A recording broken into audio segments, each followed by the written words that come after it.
Boa tarde, meu pessoal. Paz do Senhor Jesus. Mais uma tarde, estamos aqui, né, com a palavra de Deus na mão, né? Queremos mostrar algo dentro da palavra de Deus, algo importante.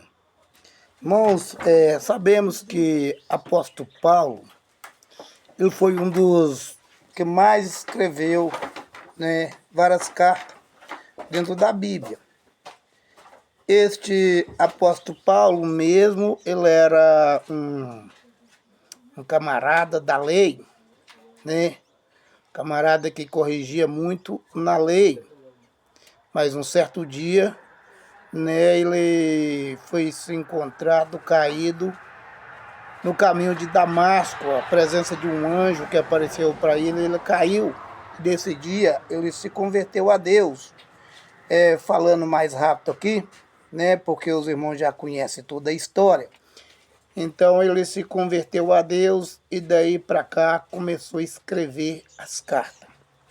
Irmãos, isso aqui, estou aqui no capítulo 3, né, da Bíblia Sagrada, no livro de Coríntios, 2 Coríntios, capítulo 3, é o versículo 1, né, que fala sobre, né, o ministério de Paulo, né, as igrejas de Paulo, né, tinha ordem, como tinha doutrina, como tinha ensinamento, como ensinava as pessoas a maneira que devia prosseguir. Irmãos, aqui fala, começamos porventura, outras vezes, a recomendar-nos a nós mesmos. Ou temos necessidade, como de da alguns de carta de recomendação para vós outro, os de vos sois a nossa carta escrita e nosso coração, conhecida e lida por todo homem. Então, isso aqui que eu quero dizer, irmãos, são diversidade de ministério. Então, diversidade de ministério, mas cada um ministério quer reagir de uma forma, às vezes, diferente e não dentro da Bíblia. Quer dizer, aqui, o apóstolo Paulo disse que havia necessidade de dar carta de recomendação. Ele não estava mandando que precisaria de dar carta de recomendação para aqueles que já eram conhecidos no ministério. As pessoas que já é conhecido no ministério da palavra de Deus, ele já é uma carta lida diante de todos os homens. Ele já é uma carta reconhecida diante de todo mundo. E às vezes, muitas vezes, irmãos, a gente, igual eu mesmo, quando eu comecei a entrar pelo Evangelho, foi no ano de 1980, ainda estava solteiro, com apenas 18 anos de idade. Aí comecei a aprofundar no Evangelho. Nunca tive estudo na minha vida, nunca sabia ler nada, mais mal assinar o nome. Mas por aí, irmãos, foi passando. Em 1986, e eu me casei, e aí fui membro de uma igreja, por nome de Igreja Renovação, a qual existe lá no Espírito Santo.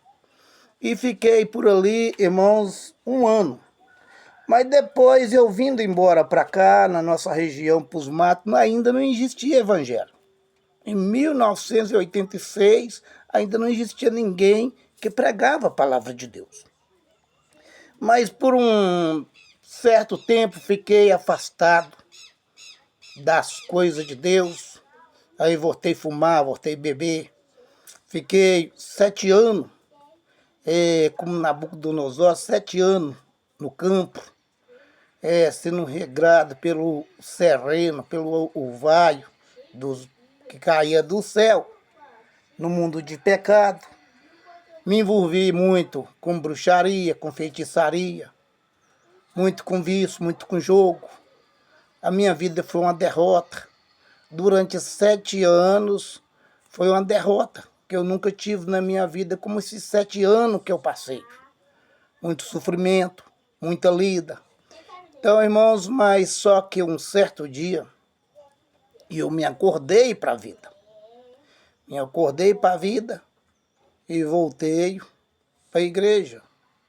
Não vou dizer para vocês que eu não passei luta, não, que eu tenho passado muita luta, muita provação, entendeu? Às vezes tenho sofrido muita disciplina sem dever culpa, entendeu? Por os maiorários de ministério, né? Mas isso aí também a gente perdoa as pessoas, porque as pessoas também não têm um entendimento dentro da Bíblia, porque se tivesse um entendimento, né, que a gente conhece quem é espiritual e quem é carnal. Quem é espiritual fala da verdade, da palavra de Deus, que é espírita. Mas quem é carnal fala mais da carne, entendeu? Então, se a pessoa fala da palavra de Deus, não é porque ele é carnal, ele é espiritual, ele não já é uma carta lida para todo mundo. Então, isso, meus amados, foi o que aconteceu comigo. Muitas vezes, né, sofri muito por causa disso. Hoje, graças a Deus, implorei a Deus, entrei em oração, me sacrifiquei para aprender a ler a Bíblia. Hoje, graças a Deus, por onde quer que eu rodo dentro da Bíblia, eu acho jeito de eu ler, e eu sei ler tranquilo. Para meu entendimento, para mim entender as Escrituras, e eu acredito que está ótimo, está beleza. Mas uma coisa eu quero te dizer, não é o ministério que tem culpa. O ministério ficou desde o início do mundo, né? Os apóstolos, todos teve seu ministério. Houve várias igrejas, igreja de Corinto, né? Igreja de Pregamos, várias igrejas, mas só as pessoas que não estudaram a Bíblia direito para ensinar para as pessoas, e até hoje ainda tem muitos evangelhos favorecidos. Muitos pregando o evangelho favorecido. O evangelho, né, que às vezes tem parte com a Bíblia, mas porém não precisava de tanta coisa, não está puro ali dentro. E as outras partes ficando para trás. Quando você vai ver uma Bíblia de certas pessoas por aí afora, você vai ver que é onde fala do dízimo, cura divina, explosão de milagre. Isso aí a Bíblia está com as folhas rasgadas, de tanto pregar isso aí. Mas se eu te dizer, isso aí é a palavra de Deus, é certo de pregar. Mas é só aí que é a Bíblia? A Bíblia é parada só no dízimo e oferta? Voto? A Bíblia é parada só de cura divina, milagre, explosão de milagre? Não, a Bíblia é grande. Tem muitas partes na Bíblia para nós examinar, tem muito local na Bíblia para nós examinar. E se eu falar com você que na época que a Bíblia era no rolo, eu costumava passar ali e pregar pelo dízimo ali, aí eles enrolavam aquela parte, ali ia, às vezes até 30, 40 anos para sair daquela local de novo.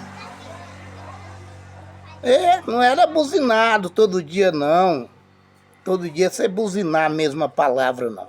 A Bíblia é para ser lida e para ser entendida. A Bíblia não é para enriquecer ninguém. A Bíblia é para nos enriquecer na cidade santa. Então vocês curtem isso aí, examina a Bíblia. Examina, não fica aí perdido, idolatrado com o homem, não. Fica aí idolatrado com as pessoas, não. Porque a Bíblia diz assim: conheceis a verdade, e a verdade vos libertará. Não é conhecer a igreja fulana, a igreja sacrana, a igreja bestana. Não. É conhecer a verdade. E a verdade é Cristo. A verdade é a palavra de Deus. O resto é mentira. Amém?